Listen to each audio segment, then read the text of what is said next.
Hi guys, Office Bloke Dave here. And I am Ash. Together we are Office Bloke Dave and I am Ash. And I am well, Ash. She is well, Ash. I can attest to that. You're proper Ash. I know, yeah. Back to normal now. Yeah. I was sassy, moody and miserable for the last week, but I'm better now. Yeah. It's good to see. I was worried about you a little bit. I was that worried about you that I ate all your chocolate. And drank my cider. And drank your cider. I had to replace it. That's all good. I say it's all good. It's not me that had my stuff eaten and drank. And I didn't even know this before I came round, and I was all excited, had my cider. I got you one. I know, but it was close. It was like that chocolate moment. It was really appalling. I was really looking forward to it. Ash bought some of Mr. Beast's chocolate bars for the Feastables, and we were recording a Mr. Beast reaction, and I'd forgotten that a couple of nights before I'd got drunk and eaten. I only ate one of them, actually, because we shared the other one before. Right. But you did promise that you'd get a replacement. I've replaced both. Yeah. They're in the fridge, so. You don't even like peanut. It was quite nice, actually. I knew you'd like it. It was all right. I knew you'd like it. Anyway, this is something, I mean, we're releasing this on September the 11th. This is something that we reacted to a couple of years ago over Office Blokes React. I don't want to give you any context, really. It just sort of speaks for itself. Okay. But feel free to pause whenever you want and stuff. But it's BOATLIFT, an untold tale of 9/11 resilience, narrated by Tom Hanks. Oh, wow. Which he's got a great voice for narration, hasn't he? I know, he's a dude. But yeah, I don't want to say too much because it's kind of it speaks for itself. So I'll just get it on. Okay. Yeah. Right then, we're going to go for BOATLIFT, an untold story of 9/11 resilience.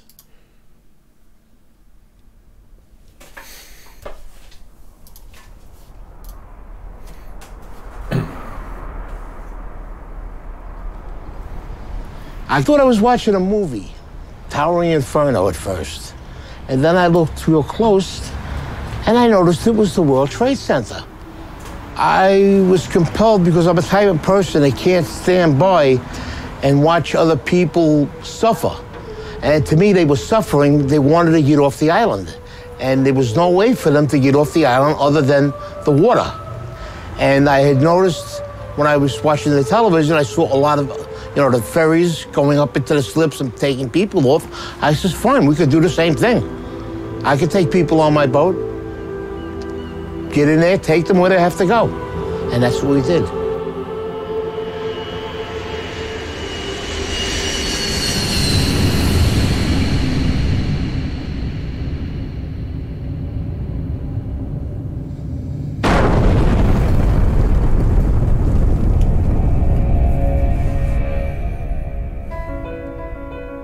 On the morning of September 11th, when the towers came down, millions of people ran for safety. Hundreds of thousands of them ran south to the water's edge. That's when they realized that Manhattan is indeed an island and that they were trapped. They were feeling helpless, and that's the worst feeling in the world. What was a person on the ground going to do? Buildings were down. There were people laying under the rubble of the building. Firemen, civilians. My wife was there, and I turned around. I says, I've got to go do something. Just like that. And she looked at me. She says, what are you going to do, you maniac? I says, I'm going to take the amberjack up into the city and help. She says, but what if they're attacked again? I says, well, then that's something I have to live with. I says, I have to do what I have to do. I says, and nobody can stop me right now. Even if I save one person or I rescue one person, that's one person less that will suffer and die.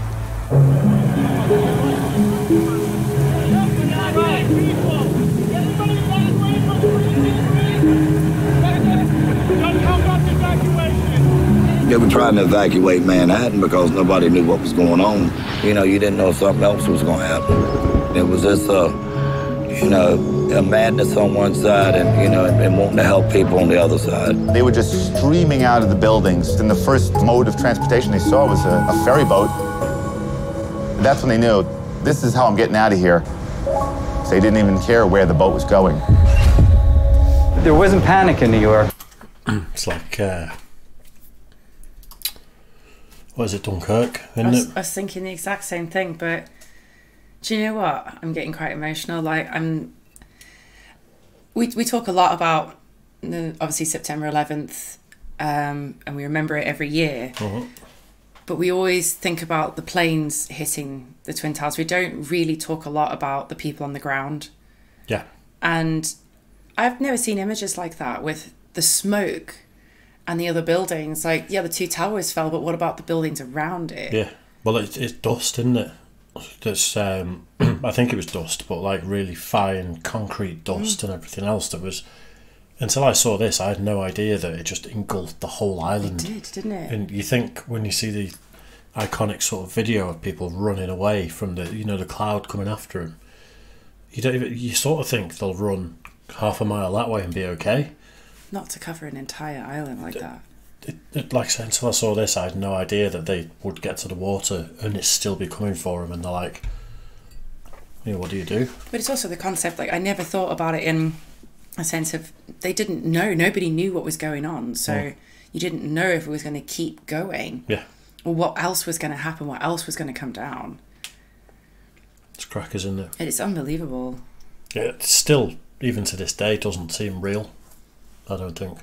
The mind can't compute that people would be doing this to people. It's crazy, isn't it?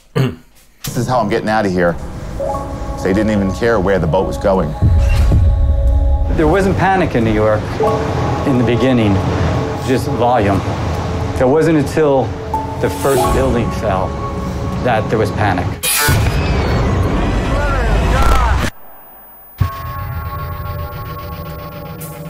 You heard the building go down, but we're in the slip, so we can't see it. That's when we started letting go, and then all of a sudden, engulfed. You couldn't see anything. People were actually jumping into the river and swimming out of Manhattan. Boats were very nearly running them over. Wait. These people wanted out of Manhattan no matter any way they could. Somebody wants you to go over there. Every mode of transportation out of Manhattan was shut down. All the subways were shut. The tunnels were all closed. They closed the bridges. They closed everything immediately.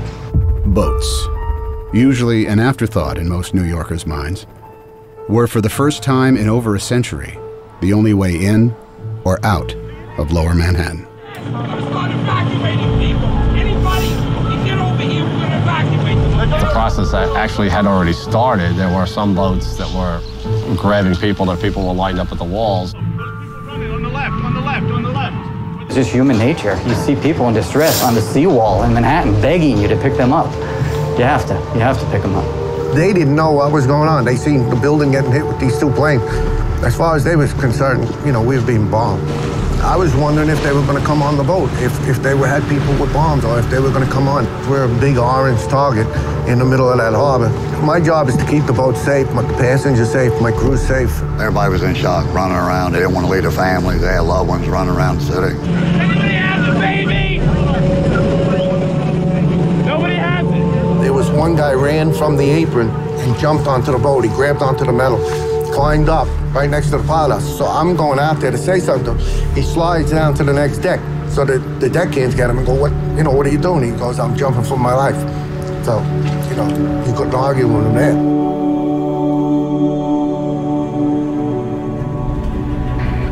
There was a small boat that was at the lower tip of Manhattan. I thought the boat was going to flip over because so many people were trying to get on. And as I looked behind, they were just 10 deep. And that's kind of what gave us the idea. You could actually see the dust where it had settled. Did you see that? It was all over people, wasn't it? Manhattan. I thought the boat was going to flip over because so many people were trying to get on. And as I looked behind, they were just 10. See all the debris and everything. Looks like it's been snowing. You know, I'd love to see though. This is like, I know it's emotional, but it's a story of resilience. You know, what humans can do, and like care and consideration as a human. And when there's bad, there's always good. Yeah, I love that people just switched on. And it's like, right. Just did it with us. Oh, I can help. I can do something. It was hard watching that part when they're looking for the baby, though. It's tough watching them. It is. And deep. And that's kind of what gave us the idea.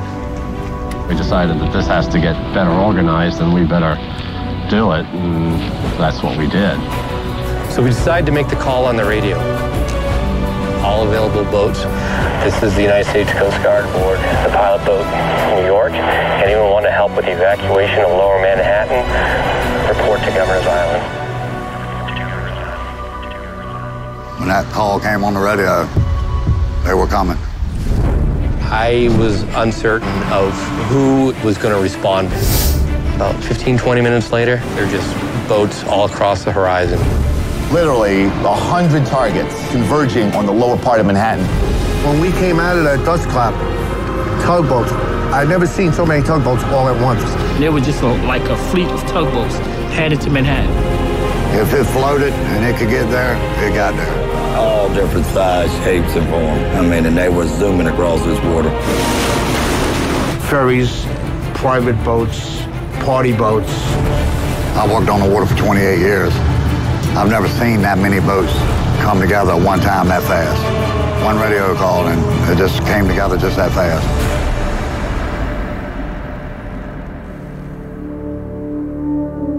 Hundreds of boats converged on the city, leaving the sun-bathed harbor behind them. Dead ahead, the unknown.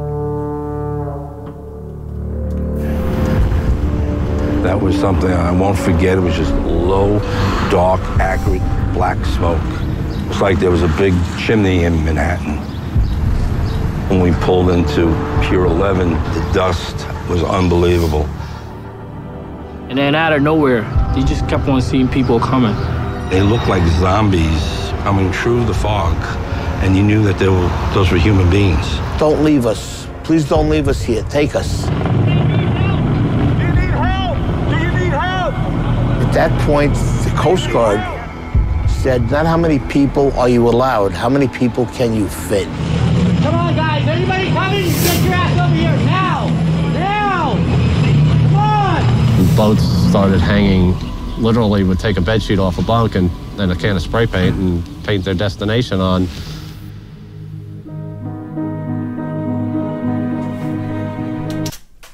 How many millions of people are in Manhattan on an average day?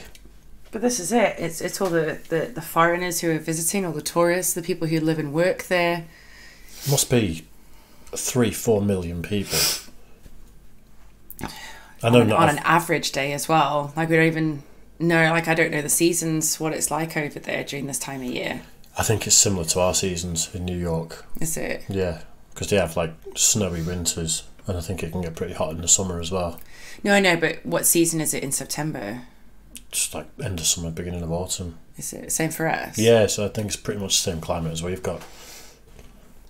It's just I've seen this, and I'm struggling to watch it. It's hard. Some of these people never been in the water, never been on a boat before. Housewives, workers that do windows. We had executives. And the thing that was the best, everyone helped everyone. I want you to hold my hand. Come on board. Get inside. One at a time. Get inside. I saw 4 businessmen lifting up an old woman with a seeing eye dog, a German Shepherd, and they lifted her up like a surfboard and passed her over the handrails. When we would carry a load of people over, and there was somebody standing there that seen their husband or wife, you know, that made us feel even better, you know. Well, at least we got 2 back together, you know. Just keep on going, you know. The guy that works at the ferry, he's a welder. His son was on my boat. He actually came up.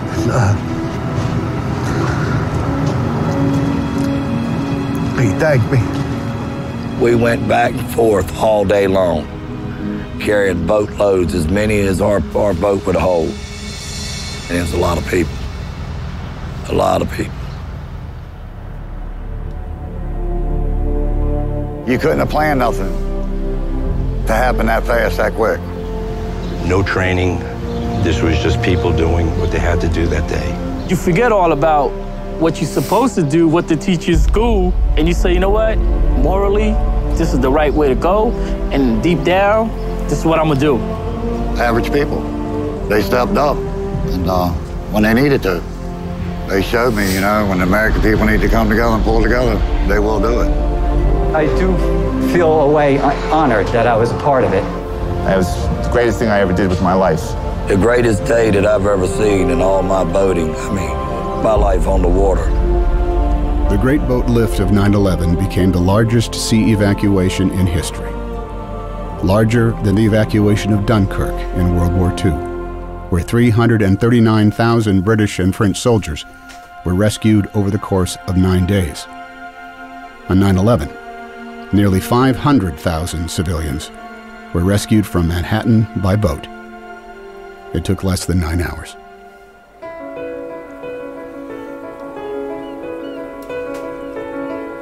I believe somebody has a little hero in them. You gotta look in, and it's in there. It'll come out. It need to be.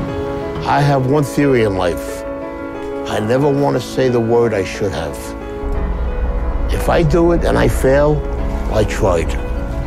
If I do it and I succeed, better for me. And I tell my children the same thing. Never go through life saying you should have. If you want to do something, you do it.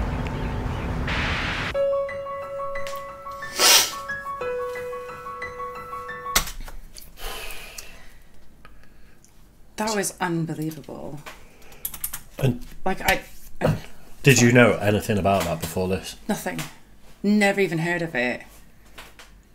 Never even mentioned. It's amazing how we brush over so much, isn't it? I think it was that big an event, that horrific a tragedy that, I mean, there's so many acts of heroism, and over here it was the firefighters that ran into the building that were talked about more than anything. And they talk a lot about like the search dogs as well, like literally work themselves to death, you know, sniffing people out and clearing rubble, and you know, people taking other people into their homes because obviously they couldn't go back to the island. But they don't talk about the boats. I had no idea, and actually like a couple of years ago when that was suggested for the Office Blokes to react to, it was like BOATLIFT 9/11 was like literally had no clue even when it was suggested, and then we watched it and like I remember it being a tough watch then. And I've seen this before. I'm watching it for the second time and I'm struggling a little bit. I don't know what to say. It's people at their absolute worst on one side and people at their absolute best on the other. It's just it's so good to see the other side of human nature after something so horrific. Yeah. Especially big city people, because like, you know, we talk about London where people put their heads down and don't communicate much, and I've heard a lot of people say New York's quite similar. It's a big city, hustle and bustle, so I think a lot of people get their heads down and just get on with their business. The rat race. You know, like tough people just cracking on with their lives, and then to see that, and then it's like they'll do anything to help each other, and like they alluded to there, like the 4 executive businessmen literally lifting an elderly, partially blind lady over the banister. Instantly everyone just becomes the same. And then no one was fighting each other to get on those boats. It was, we're all going to get off. We're all going to get subway safe. It's crazy, and I mean it's such a ridiculous event anyway. Yeah, ridiculous. That was, I'm really glad you showed me that. I really enjoyed that a lot. It's, yeah, I really appreciated that. That was really moving. Yeah, like I say, tough watch. I've seen it once before. And like, yeah, we're going to do something funny after this to try and cheer ourselves up. I know, yeah.